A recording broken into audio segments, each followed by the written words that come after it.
Le damos la más cordial bienvenida a todas y todos los colegas, las colegas, estudiantes, algunos, alumnos, compañeros nuestros, perdón, ahí se me duplicó el audio, ahí sí. Compañeros nuestros que en este seminario que hemos preparado para tratar de responder un poco a una tensión, a una necesidad que se viene presentando desde hace ya algún tiempo y que nos parece importante, interesante ir enfrentando, que se refiere acerca de la evaluación educativa. Esta es una actividad que hacemos en conjunto a iniciativa del Instituto de Especialidades Pedagógicas de Puerto Montt, de nuestra Universidad Austral de Chile. Ahí la colega Jessica nos invita a los colegas del Instituto de Ciencias de la Educación, también de la Universidad Austral de la sede de Valdivia, y la idea es poder generar un diálogo interesante acerca de esta área que, como les decía, es tan importante últimamente, que ha tomado gran auge y que va presentando tantos desafíos como es la evaluación educativa. Hemos pensado en una secuencia de encuentros, en dos encuentros inicialmente, acerca de la evaluación, porque sabemos que es un área muy importante, muy demandada y que no da para resolverlo todo en una sola hora. Entonces hoy día conversaremos con Jessica, intentaremos abordar ya los desafíos de la evaluación para el aprendizaje y daremos ya algunas luces de lo que será nuestro trabajo la próxima semana. Por lo tanto, les saludamos, les damos las gracias a todo el soporte técnico que nos da el equipo de la Facultad de Filosofía y Humanidades, el equipo del FIT. Ustedes pueden ver lo que están por Zoom, a David, a Valentina y a Camila, que nos acompañan y que nos ayudan también para que esto pueda ser transmitido por Facebook Live. Entonces, Jessica, le presento a la profesora Jessica Aleaga Rojas. Ella es profesora de educación básica, convención en lenguaje y comunicación. Es profesora que también tiene un magíster en educación, convención en gestión y políticas educativas.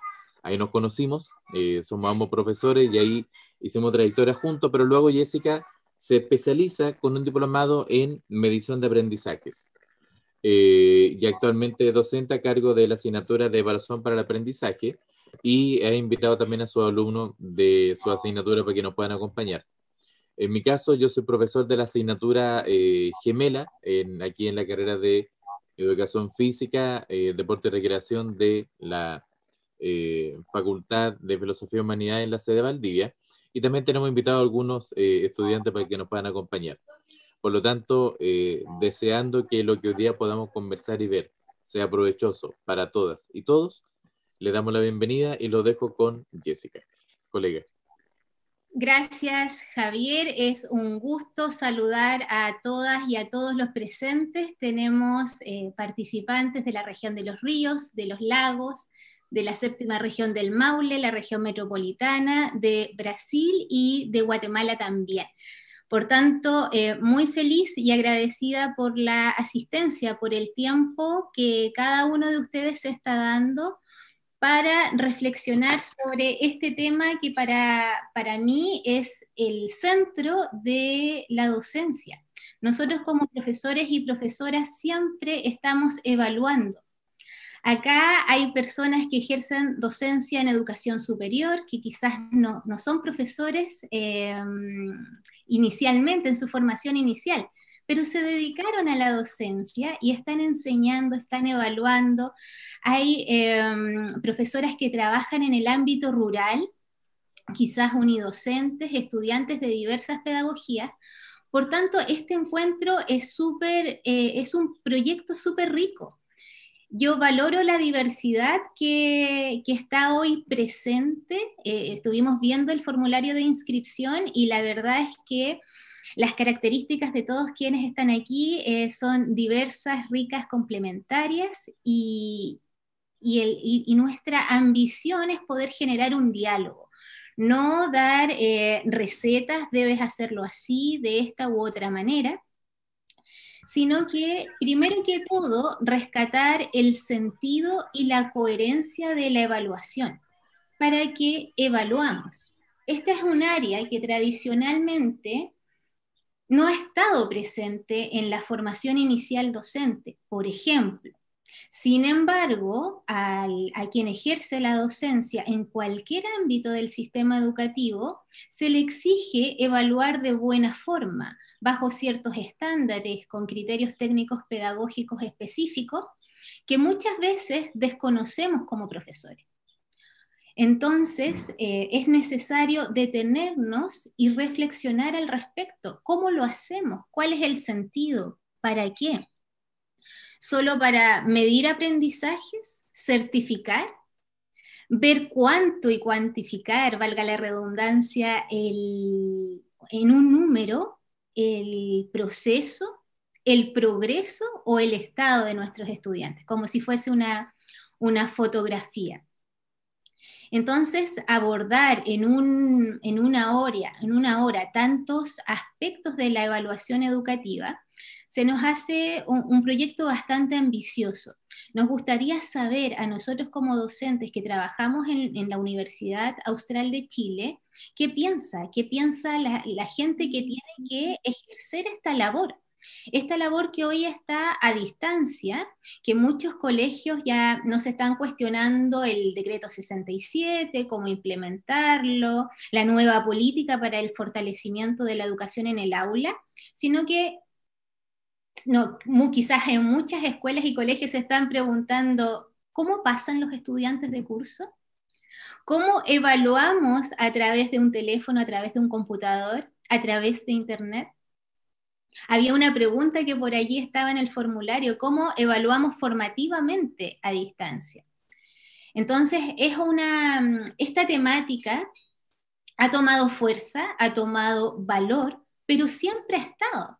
Lo que pasa es que hemos tenido poco tiempo de sentarnos a reflexionar y colaborar para volcar la mirada y que todo sea un proceso transformador, mutuamente influyente. ¿Quién se transforma en el acto evaluativo? El estudiante, quien aprende primero que todo, pero yo como profesora, cuando evalúo u observo el proceso, progreso o estado de un estudiante o de mi propia práctica docente, también me voy transformando en ello, voy tomando decisiones. Finalmente evaluamos para tomar decisiones, no para quedarnos ahí estáticamente. Ah, me fue bien o les fue bien, si volcamos la mirada hacia el otro. Ok, les fue mal, qué flojos, por ejemplo, o están mal, hay un aspecto socioemocional o sociocultural que está influyendo, y pocas veces nos miramos a nosotros mismos. ¿Cómo estuvo nuestra práctica educativa? ¿Fue certera? ¿Fue adecuada? ¿Fue motivadora? ¿Pertinente? Javier, ¿me querías decir algo? Sí, solamente mencionar que sé que va surgiendo alguna pregunta, sé que van surgiendo dudas o comentarios, pueden ir registrándolas por el chat. Nosotros mientras tanto lo vamos a ir también aquí anotando aparte para en la segunda parte de este encuentro poder también dialogar en torno a ellas. Entonces eso es lo primero. Y segundo, también agradecer porque ya hay 48 personas conectadas por acá y hay otras 4 o 5 conectadas por Facebook Live y ese número siempre va variando. Entonces, cualquier duda también la pueden ir haciendo a través de Facebook Live o a través del chat de esta misma comunicación. Eso, Jessica. Gracias, Javier. Bueno, estaba hablando quizás un poquitito rápido porque siempre tengo como esa presión de que estos encuentros deben ser cortos y precisos, pero quiero instalar esta reflexión, este valor, cómo a través de la evaluación nos transformamos todos y cómo tomamos conciencia que como profesores siempre estamos evaluando. Evaluamos con una mirada, con una gestualidad, si es una cara de enojo y le decimos muy bien, como que parece un tanto incoherente. Es lo que les mencionaba hoy en la mañana a mis estudiantes. O si somos el profesor buena onda, con dedito hacia arriba, bien, ok, perfecto, pero ¿sobre qué? ¿Estamos felicitando un esfuerzo, la responsabilidad, o que el trabajo está bien hecho? Entonces a veces el mensaje no es tan claro. Nosotros incluso con la actitud estamos evaluando. No podemos desprender o separar el acto pedagógico, nuestra propia práctica docente de la evaluación. Antes se pensaba que esto era un proceso de término, pero ya no. O sea, desde que planificamos, ahora se nos sugiere incluso planificar en reversa. ¿Qué resultados espero? ¿Cómo voy a evaluar? Y luego, ¿qué experiencia de aprendizaje voy a diseñar para alcanzar esos resultados? Entonces, este vuelco, que incluso en el ámbito universitario nos trastoca, porque antes implementábamos algo y bueno, el estudiante tenía que ajustarse obligatoriamente y rendir de acuerdo a ciertos estándares. Pero ahora no. Ahora entre todos construimos este momento evaluativo, tomamos decisiones, nos miramos a nosotros mismos con los procesos de autoevaluación, por ejemplo. ¿Qué es lo que más impacto tiene en el aprendizaje?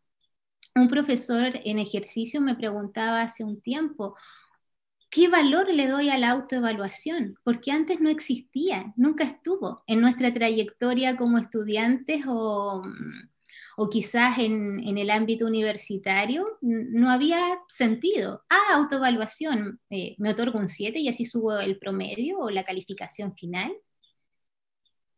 ¿Explicamos qué significa autoevaluarnos, por ejemplo? Ser capaces de mirarnos a nosotros mismos. La pregunta es, si implementamos estos procesos que son más innovadores, más actualizados, más ajustados a la nueva política, por ejemplo, pero nosotros los comprendemos realmente, ¿qué significa mirarnos y descubrir nuestras fortalezas y aspectos a mejorar con un juicio profesional y no con algo punitivo o siempre volcando la mirada hacia el otro como responsable? Ese otro que puede ser la sociedad, un sujeto, un objeto, como lo queramos visibilizar. Y bueno, ya para cerrar y no extenderme más allá del tiempo, ¿qué consecuencias tiene la evaluación? La evaluación estandarizada, por ejemplo, tiene consecuencias muy claras para las escuelas o colegios, pero nos hemos preguntado qué consecuencia tiene mi propia evaluación en él o la estudiante que participa de ese proceso en cualquier ámbito. Acá hay quienes ejercen en educación parvularia, en educación básica, media e incluso profesores que realizan clases en el área de la ingeniería. Entonces, ¿qué impacto tiene nuestro estilo evaluativo en esa persona?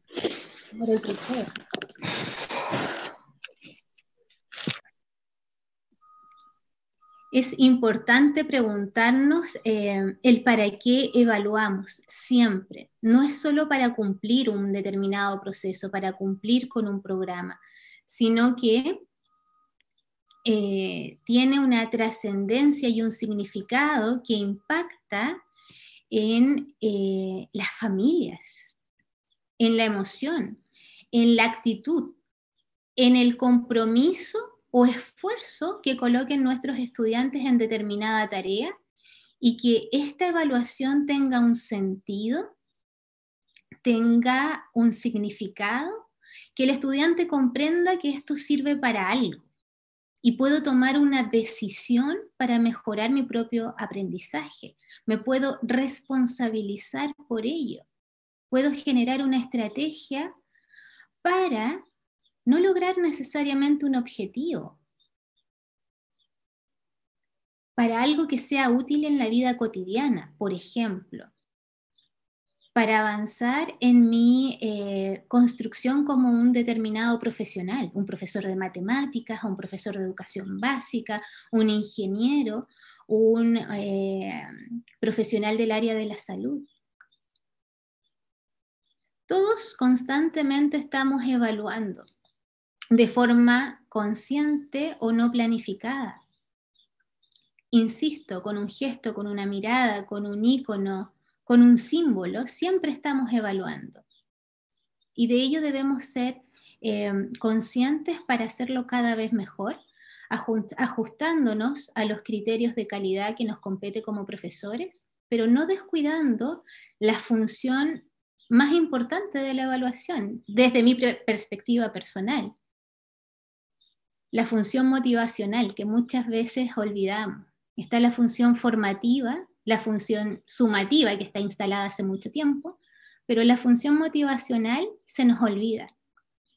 Este impacto que tiene la evaluación en la persona, que permite que apoya o va en desmedro del aprendizaje. Si un estudiante se autocalifica como malo para algo, es poco probable que incremente su esfuerzo, si es que así lo cree, si es que así piensa y está seguro, y como profesores lo ratificamos, a veces solo con una mirada o con un gesto.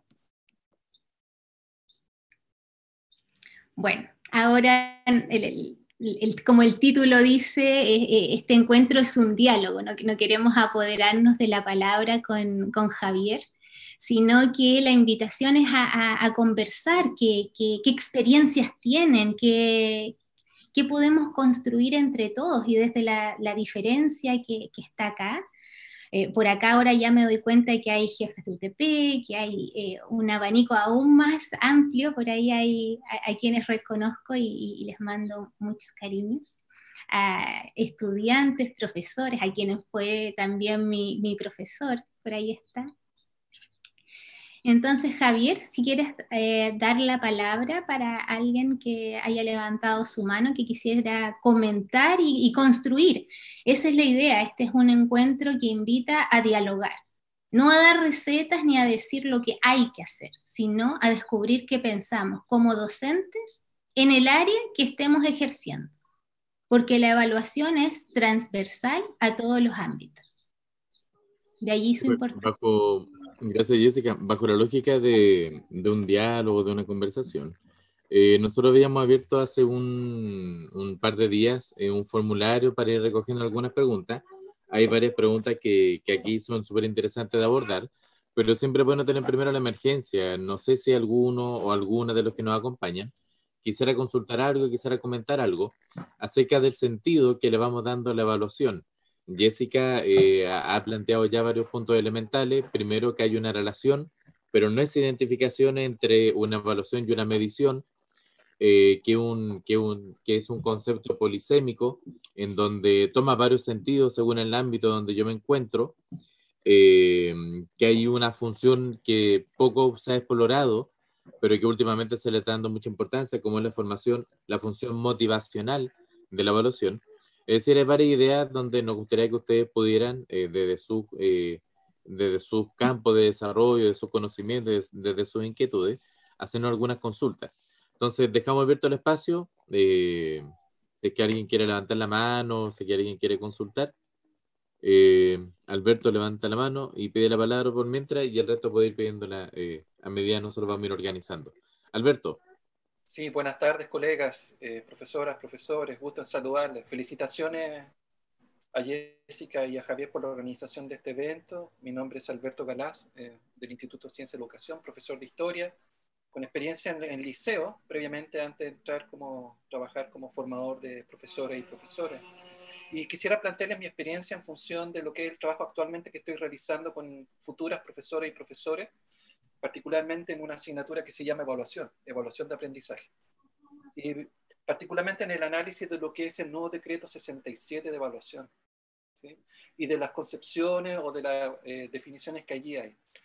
Compartirles respecto a la grata sorpresa que dejan mis estudiantes, en las futuras y futuros profesores, lo que son las definiciones y los nuevos roles que están asignados a profesores y profesores en el decreto 67. Cuando saluda a la formación, a la no repitencia, ellos quedan gratamente impactados respecto a lo que ellos vivenciaron como experiencia evaluativa en el sistema escolar, ¿sí?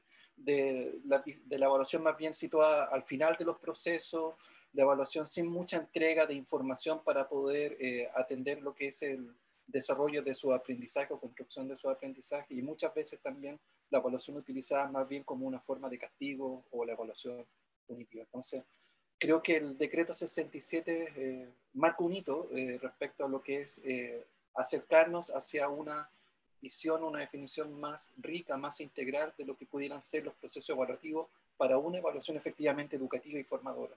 Eso, quería compartir. Gracias, Alberto. Muchas gracias, Alberto. No sé, no logro ver bien si Wildo Rosa está pidiendo la palabra o se está saludando a través de la cámara. Wildo. Hola, buena, ni una ni la otra.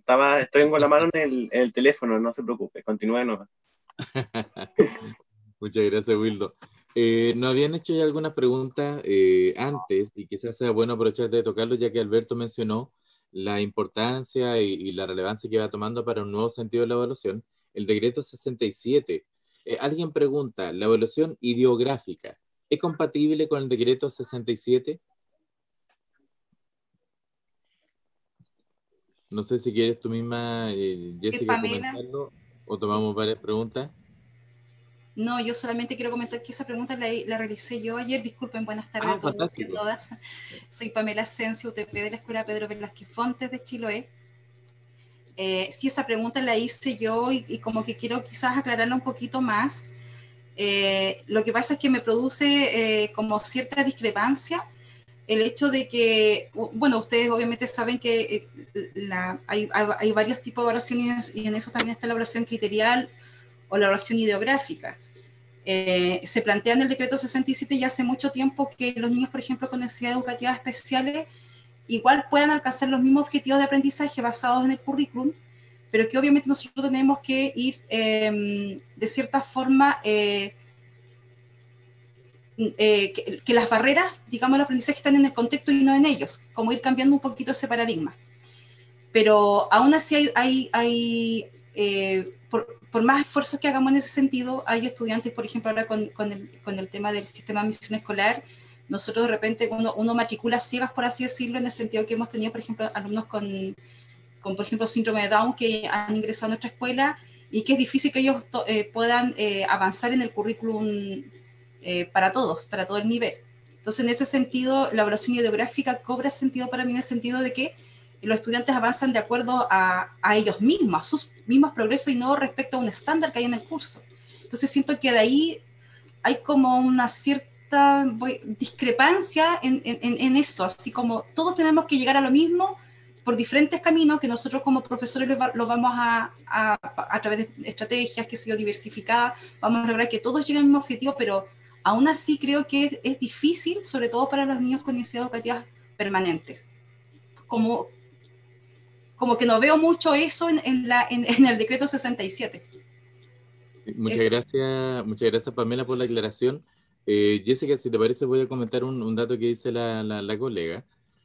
Siempre nosotros tendemos, claro, en la prisa por poder explicar las situaciones, a confundir un poco algunos elementos. Quizá decirlo con claridad y firmeza, que un niño tenga síndrome de Down no significa que además tenga asociado algún problema de aprendizaje. Son situaciones distintas. ¿Por qué? Porque usted puede encontrar un niño que tenga un síndrome de Down, que tenga alguna dificultad mayor para el aprendizaje, y puede encontrar niños con síndrome de Down que no lo tengan y que a nivel educativo funcionen, reaccionen muy bien a todo lo reactivo. Entonces, siempre hay que tener la delicadeza de no asociar como si fuera lo mismo, ¿ya? Ahora, otra cosa distinta es cuando hablamos de evaluación ideográfica y nos planteamos que uno debería partir de lo que el alumno sabe y puede y potenciarlo desde lo que sabe y puede, y no cometer el error que cometíamos antes, de hacer que todos partieran como si supieran lo mismo y llegaran como si debieran llegar a lo mismo, ¿ya? Ahí ciertamente la evaluación ideográfica como perspectiva se posiciona dentro de la lógica de que hay que respetar la individualidad y generar los reactivos adecuados para cada una de las individualidades. Pero claramente no es una solución en sí, es una propuesta de perspectiva donde todos vamos trabajando y donde todos vamos viendo cómo poder funcionar. Entonces, quizás para poder tomar un aspecto fundamental de lo que dice Pamela, Jessica, podríamos comentar acerca de la relación que hay entre esta lógica de evaluar y potenciar a cada uno según su capacidad y lo que el decreto 67 plantea, que es poder desasociar el rendimiento en prueba estandarizada con aprendizaje estandarizado y comunes para todos. Quizás podríamos hacer algún comentario, Jessica. Sí, por supuesto. La verdad es que para mí el decreto 67 abre muchas posibilidades, posibilidades que antes no estaban. O sea, si pensamos que la nueva política, la lógica de la política es volcar la mirada hacia lo que sucede internamente en la escuela, que nos hayan dado la posibilidad de definir a qué le doy más peso, por ejemplo, que ya no esté la relación horas y cantidad de notas, sino que antes sucedían, por ejemplo, que lo que para mí era una aberración, digamos, que algo muy pequeño iba con nota porque me falta una nota. Trae tu cuaderno, por ejemplo, y eso iba libro.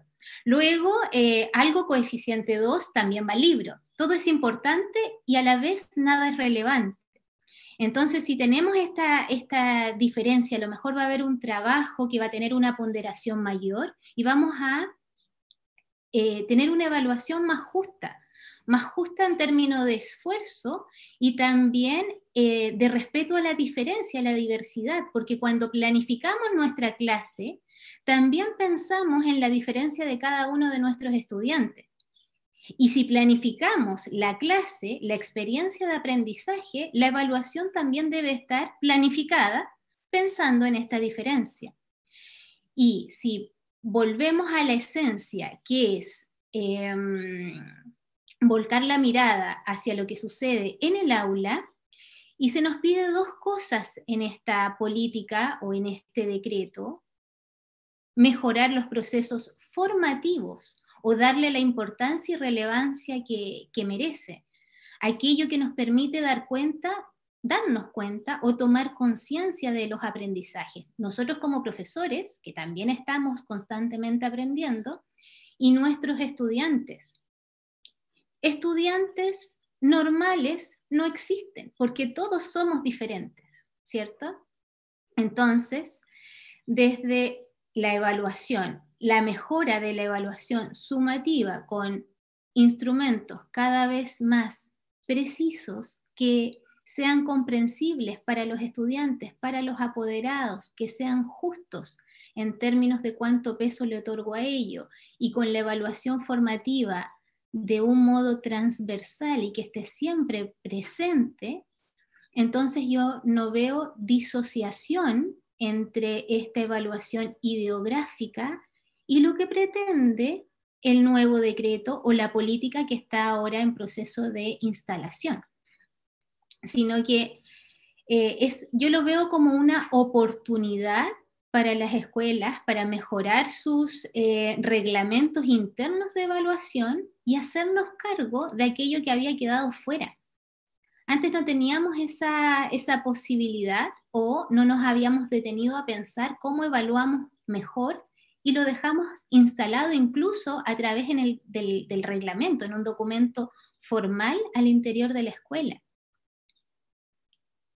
Por tanto, podemos recoger la individualidad, la diferencia de cada uno de nuestros estudiantes, plasmar algo que nos asegure un paraguas de actuación para toda la comunidad educativa en el reglamento de evaluación y ajustarnos también al decreto 67, que tiene varios aspectos el decreto: la promoción, la repitencia, los procesos formativos, sumativos, y ese es el desafío. Jessica, mira, es bien interesante a raíz de lo que me dice la colega, de la mención que te hace el decreto 67. Antes ya habían habido otros intentos en la historia de la educación en Chile por llegar a formas de evaluación que no fueran necesariamente econométricas, ni de medición sobre producto, ni nada. Sin embargo, ahora se nos plantea un sentido de urgencia, porque estamos todos viviendo un escenario nuevo. Esto mismo que tengamos nuestro seminario vía Zoom, habla también del esfuerzo que estamos haciendo los profesores, muchas horas al día, no como algunos piensan, sino mucho trabajo durante el día, precisamente para poder llegar a provocar aprendizaje también a los estudiantes. Y nos consultan, ¿cómo lograr una evaluación auténtica a través de clases virtuales? Es bien interesante porque se vincula con lo que tú decías con el decreto 67 y se vincula con las actuales tensiones que nosotros estamos viviendo. Y otra pregunta vinculada que es muy interesante. Algunos ejemplos, y aquí estoy seguro que no solo tú, sino que también varios de los que están participando de esta conversación pueden hablar, ejemplos de cómo realizar retroalimentación y evaluación formativa a través de plataformas virtuales. Entonces dejamos abierta la palabra, Jessica, y los demás colegas, si que alguno quiere comentar. Ahora, si quieres comenzar tú haciendo algún comentario. Ahí levantó la mano la profesora Luz Rivera, que pertenece a la escuela Las Camelias de Puerto Montt. Fantástico, Luz, te escuchamos. Hola, buenas tardes. Mucho gusto. Mire, encontrar caras conocidas aquí sin saberlo, ¿verdad? Bueno, yo me desempeño como jefa de la unidad técnica de la escuela Las Camelias. Y yo concuerdo completamente con lo que dice Jessica. La verdad es que el decreto 67 no fija su mirada en las metas, sino en lo individual, en el proceso, que creo que le hace justicia al ritmo de cada individuo al aprendizaje. ¿Por qué? Porque justamente estos niños, ¿cierto?, con necesidades educativas especiales, estaban siendo medidos con la misma vara que todos.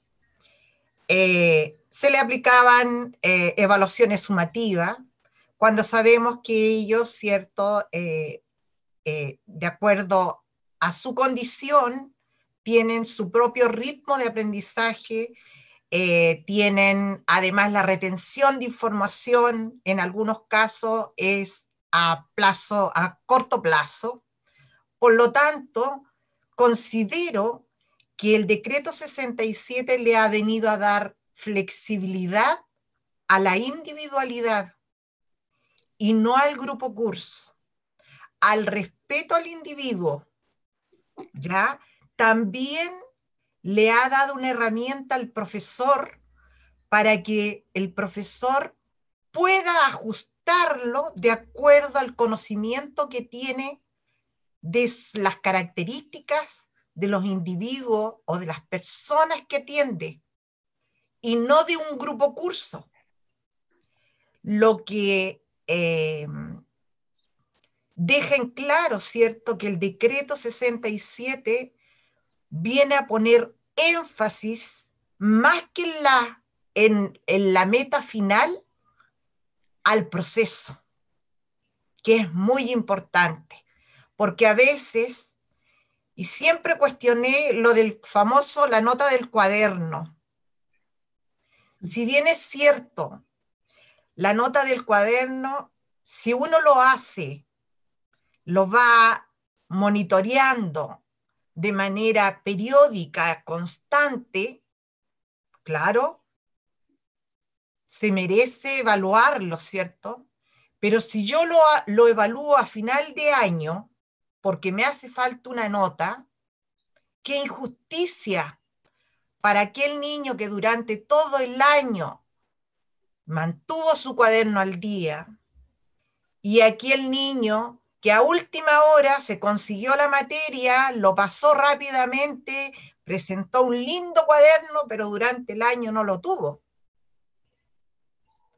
Entonces, ¿de qué se trata el decreto 67? De acompañar al alumno durante todo el proceso, no de medirlo a final de un proceso, sino que acompañarlo, estar monitoreando, estar viendo cómo va avanzando, cómo va logrando, cómo ayudarlo, cuáles son sus fortalezas, sus debilidades y también sus barreras.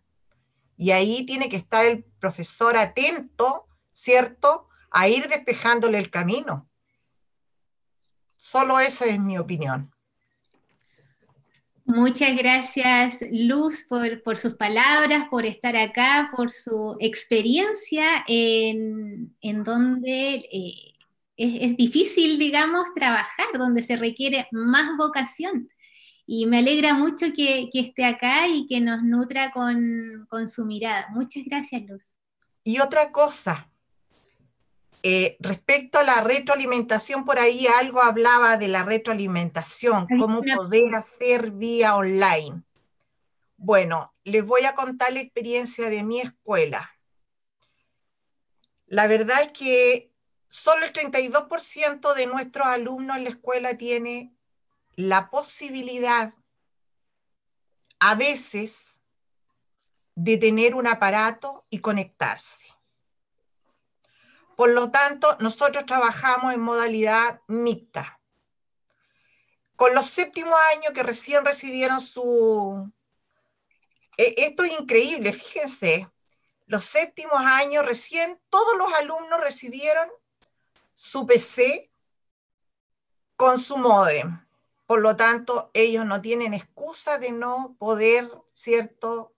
O a lo mejor sí, uno que otro caso, porque las condiciones de vida, el espacio en su casa debe ser reducido, pero tenemos menor presencia en ese nivel que en los otros que no tienen. Es increíble. Entonces, ¿qué es lo que hicimos nosotros? Incorporar en cada una de las guías de trabajo una autoevaluación, ¿ya?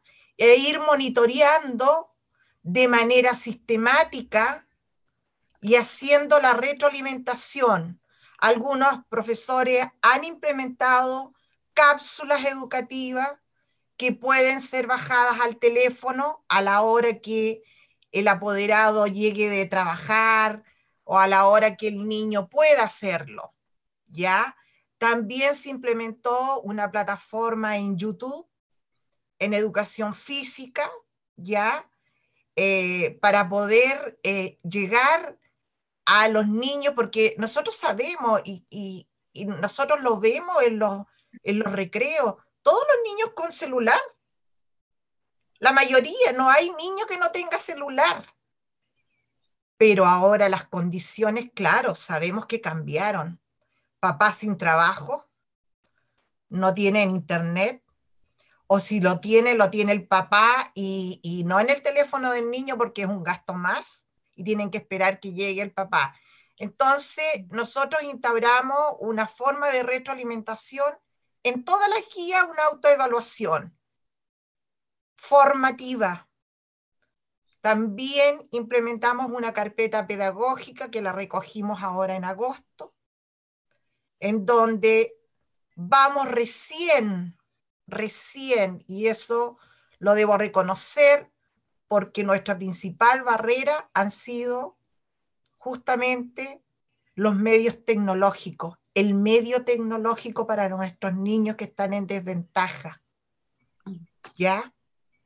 Y sabemos que el DEM de Puerto Montt está haciendo grandes esfuerzos para implementar en el área donde nosotros estamos una antena repetidora de señal de internet.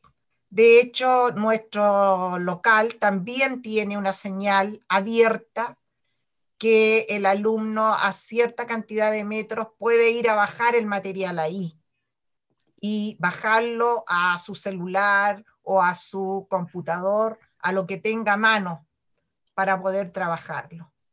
Así que de esa manera estamos trabajando nosotros. Solo eso.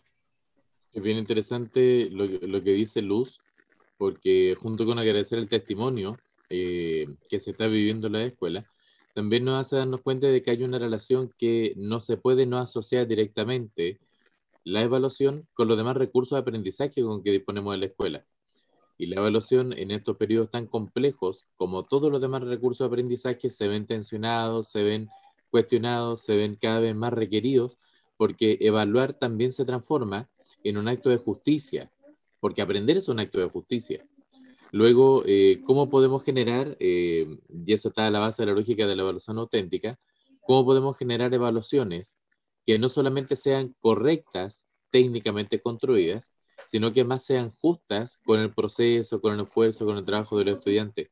No sé, Jessica, si tú pudieras, ese que se escucha a mi hijo, no sé si tú pudieras comentar algo acerca de esto, de cómo la evaluación ha ido tomando un carácter nuevo, particularmente en este periodo que estamos viviendo. Este nuevo carácter es muy difícil de abordar. Hay asignaturas, ya volcando la mirada un poquito al ámbito universitario para quienes ejercen en este nivel, que los presentes que están. Me cuestioné bastante, sobre todo el primer semestre, cómo abordar la desigualdad social que planteaba Luz. ¿Cómo soy justa y coherente con mis evaluaciones? Cuando sé que muchos de mis estudiantes no tienen acceso, no tienen la oportunidad de tener una condición para responder a la evaluación. Como decía Luz, muchas veces no tienen un celular, o si lo tienen, la pantalla está tan triturada que es difícil que logren ver la imagen. No todos tienen un buen computador.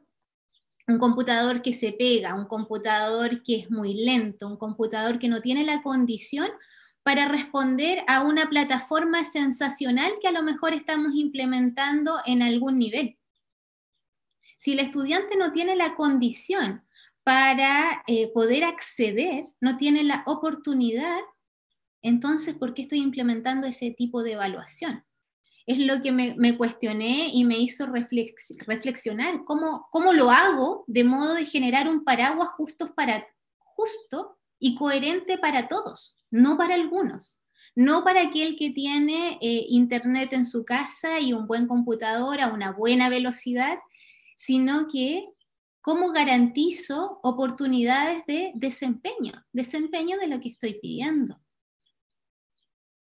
Es muy difícil lograr la coherencia, la justicia, la equidad cuando la igualdad no está. Y a veces se nos olvida, disculpa Javier, se nos olvida eso. E imponemos el proceso o el currículum o la competencia que queremos desarrollar por sobre esta condición que incluso afecta a la dignidad humana, o mi derecho como estudiante de pregrado, como estudiante de educación básica, como aquel estudiante de párvulos que a lo mejor no tiene acceso. ¿Por qué? Porque este estudiante de párvulo es cuidado por la abuelita, es cuidado por un vecino, o se queda solo bajo el cuidado del hermano o hermana más grande. Entonces, tampoco hay quien acompañe en el proceso de aprendizaje en las casas. Entonces, es muy difícil, y por eso que se valora muchísimo que las 51 personas que están en este momento presentes, estemos reunidos para relevar el carácter, la importancia y la trascendencia de este aspecto tan importante y profundo como es la evaluación. Jessica, Javier, te ha quitado la palabra. Sí, estamos constantemente mirando si alguien más pide la palabra. Nos quedan algunas consultas que nos hicieron antes por el formulario, pero esto último que tú planteas, también es interesante cómo lo podemos vincular con el decreto 67 y esta lógica de que finalmente ya a esta altura del año deberían haberse conformado los colegios, los consejos de evaluación para tomar decisiones pedagógicas respecto de qué, cómo se va a evaluar, cuántas notas se van a considerar, o si es que se van a considerar notas o con otros medios de verificación de aprendizajes. Es bien interesante cómo el decreto 67, que está todavía en proceso de despliegue y de implementación, nos coloca ante una invitación grande de recuperar el sentido de comunidad que es la escuela y volver la escuela a una comunidad aprendiente y no solamente un espacio de adquisición de saberes. Es bien interesante cómo se está produciendo todo esto, pero también se tensiona con el hecho que la mayoría de clases son virtuales, a distancias, con poco acceso. ¿Cómo vamos enfrentando también a nivel de universidades la formación en esta situación que se ve ahora emergente, pero que probablemente a los estudiantes y las estudiantes que ahora estamos formando como profesores les toca enfrentar nuevamente un par de veces más en su carrera? ¿Cómo enfrentamos este detalle, Jessica, de tu experiencia? Disculpa, Javier, no te escuché la última parte. ¿Cómo enfrentamos el desafío de formar a nuestras y nuestros estudiantes en este escenario cambiante y desafiante que hace difícil transformar la evaluación en un espacio de justicia, pero que al mismo tiempo nos exige que así sea? ¿Cómo nos vamos formando? No sé si alguien quisiera opinar al respecto antes de tomar la palabra. Sí. Irene está ahí Sí, levantando la mano. Sí, es que justo iba a hablar antes que Javier intervenga, en el sentido de cómo esta pandemia nos ha traído hacia las escuelas antiguas que eran verdaderas comunidades educacionales. Y él lo toca justamente en el sentido de que este decreto 67 llegó y se hizo carne con la pandemia. O sea, llegó en el momento justo, porque yo creo que se nos iba a hacer mucho más difícil poder evaluar el aprendizaje de los niños con el decreto anterior al 67. Este decreto, ¿por qué digo que se hace carne? Porque debido a la gran desigualdad social que hay a nivel de todas las escuelas de Chile, porque no solamente acá en la décima región, sino que es a nivel de todo Chile, y tanto a nivel de ciudad como a nivel rural. Hemos podido ir avanzando con los chicos en un verdadero avanzar y retroceder, cosa que a mí personalmente me gusta mucho, porque por años nosotros fuimos como inmersos en un evaluar por evaluar. Yo creo que por el hecho de poder cumplir con los requisitos que el ministerio nos exigía, nos olvidábamos de los niños. En cambio ahora, mire, con el decreto 67, y si no hubiera estado, yo creo que íbamos a tener que obligadamente hacerlo, era de poder tomar al niño, trabajar, y lo poco que se avanza, nosotros retrocedemos con ellos, y de ahí vamos avanzando, y volvemos a retroceder un poco, y vamos avanzando. Y es increíble que muchas veces uno le decía al colega, mira, trata de enseñar a este niñito, mira, de esta manera, porque te va a aprender mejor. Y hoy en día, por esta pandemia, todos estamos trabajando con nuestros niños de diferente manera, porque aquí se nos ha hecho evidente cuál es el niño que avanza más, el que no avanza poquísimo, el que no entiende prácticamente nada, y hemos tenido que buscar las formas de cómo enseñarle a este, cómo enseñarle a este otro.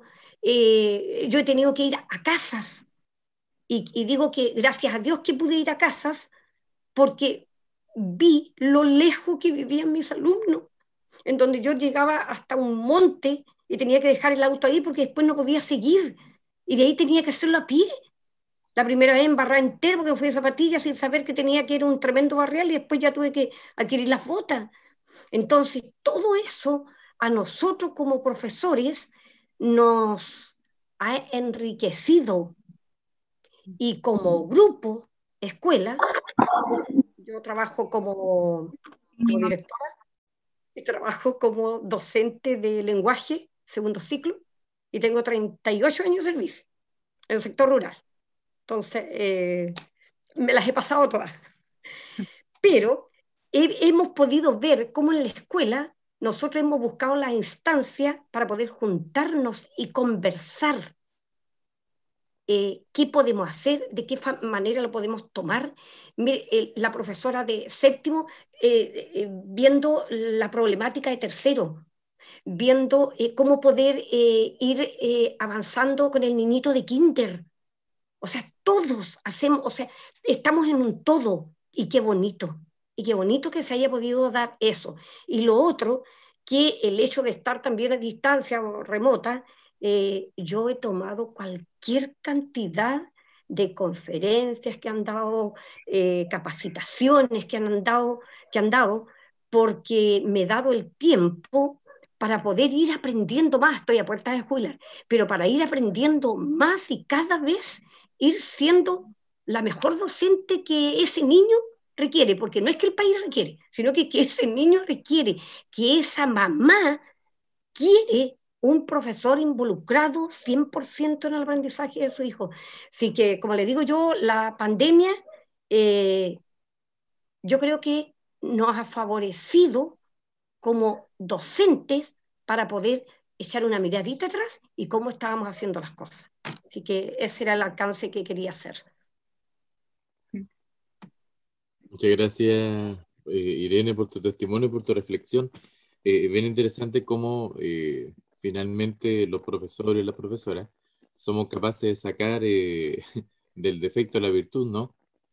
Cómo esta pandemia que ha sido tan compleja, dolorosa y terrible para muchas familias, también nos ha obligado a implementar el decreto 67 y volver a esta lógica de verlos uno a uno, que no era la tendencia de la evaluación, no era la tendencia a la que nos estaba arrastrando este sistema educativo, como estamos volviendo a mirarlo uno a uno y con todo el esfuerzo que eso significa. Jessica, mira, nos quedan pocos minutos para ir cerrando, pero hay algunas preguntas que todavía quedan pendientes de las que nos habían ingresado a través del... Disculpa, Javier. ¿Sí? Disculpa, quería preguntar, antes de cambiar de tema, bueno, agradecer a Irene por su testimonio. ¿De qué región, en qué lugar trabaja Irene? Trabajo en la comuna de Maullín. En Maullín. Súper. Comuna de Maullín, sector rural. Eso quería saber, de dónde era. Muchas gracias, me emocionó su comentario, porque acá hay muchos estudiantes y yo creo que la vivencia y la emoción con que usted habla nos llega, nos conmueve y nos inspira también. Yo creo que ese es el valor de cada uno de los testimonios, de los aportes de quienes están presentes, porque nos olvidamos, como usted decía, de cuán lejos vive un estudiante. ¿Dónde está en este momento? Entonces, esa condición cómo nos inspira, y recordé también a una amiga que dejó un cargo, digamos, se fue a trabajar a su escuela y comenzó a hacer campañas de computadores y fue a visitar a las casas, independiente del virus y de lo que sea. Lo más importante para ella era que su estudiante de segundo básico, que era cuidado por su abuela, tuviera acceso, pudiese participar, era garantizar el acceso. Entonces, ahí hay muchos temas que sin duda que van a ser lógica de otra reunión. Ahora sí, Javier, no quería quedarme sin agradecer a Irene por su testimonio que nos nutre a todos, la verdad, nos nutre y nos inspira. Oye, bien curioso, Gracias. cómo volvemos a la gran duda, bueno, y que Irene lo encarna, ¿no? Que es la gran lucha por el acceso a la educación. Las grandes discusiones de inicio del siglo XX eran precisamente por cómo generar posibilidades de acceso a la educación. Y aquí estamos de nuevo en eso, buscando formas de generar acceso a la educación. Entonces, lo que Irene cuenta es la pelea que todos los profesores nos llevamos también, buscando que todos tengan acceso y todos puedan estar ahí. Y que nadie vaya quedando atrás, que es lo más complejo y doloroso. Entonces, solo para cerrar, pregunta que aparece aquí dentro de las preguntas que nos habían dejado antes. ¿Existen o podemos hablar de métodos efectivos para comprobar aprendizajes?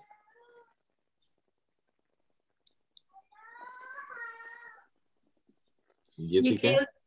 Yo creo que ahí, desde los participantes de este encuentro, sin duda que van a tener la experiencia más concreta, no desde lo que pensamos como teóricos o estudiosos de un tema, sino desde lo que se ha implementado efectivamente en el aula. Si hablamos de efectividad, yo creo que hay que preguntarles a quienes ejercen en terreno real, digamos, y en lógicas o en contextos donde hay que ser creativos, ser auténticos, ser pertinentes. Entonces, otorgo la palabra si alguien quisiera comentar, preguntar o dar luces de algo que se haya implementado. Está levantando la mano Luz y por favor levantan la mano para establecer el orden. Mira, Luz levanta la mano. Ya hay un comentario de Bernardita que quisiera leer antes de que Luz pudiera hablar. Que dice que creo que es tan importante entender el sentido de la evaluación. Las circunstancias actuales nos brindan la posibilidad de repensarlo y nos están cambiando, sacando del centro la calificación. Es una reflexión bien importante, bien interesante que vamos a tener que enfrentar. Luz había pedido la palabra y voy a seguir revisando hacia el lado si alguien más lo pidió. Luz, por favor, dinos. Bueno, la verdad que recetas para la efectividad no hay, porque somos individuos tan diferentes unos de otros que el profesor tiene que ingeniársela para poder llegar a eso. Más que como docente, voy a hablar como abuela. ¿Ya? Tengo un nieto que tiene síndrome de Asperger. Él tiene 7 añitos. Tuvo una muy mala experiencia en un colegio particular de Puerto Montt, donde, claro, le llaman al primer nivel. En el primer nivel del mismo colegio tuvo una educadora excelente que aún, yo creo que aún de no tener las herramientas, supo llegar a él. Pero una vez que pasó a Kinder, a NT2, tuvo una muy mala experiencia con la educadora. Lamentablemente, estos niños, los ruidos les molestan. Y la educadora, ¿cierto? Seguramente para poder hacerse entender y que todo, ustedes saben cómo son los chiquititos de ruidoso y todo, levantaba mucho la voz y mi nieto lloraba mucho. Lloraba mucho. Entonces, lo mejor era sacarlo de la sala. El niño llegaba muy agobiado a la casa, ya no llegaba con el mismo entusiasmo que el año anterior. Ya del colegio, como era particular, la misma educadora llamó a mi nuera para que lo retirara del colegio, que el niño tenía que irse a un colegio especial, porque no era para ese colegio, para esa metodología que había. Cuento corto, el niño a mediados de año, aun cuando teníamos como regalo, los abuelos le habíamos pagado la mensualidad de todo el año, así que tuvieron que devolvernos porque los papás decidieron no mandarlo más. Y los papás nos dijeron, a mí, sobre todo mi nuera me dijo, yo quiero que mi hijo vaya a un colegio donde sea feliz. Lo sacaron a mediados de ese año y después le tocaba por edad, y aquí hay una injusticia igual, normativa, que por edad los niños tienen que pasar a primero básico.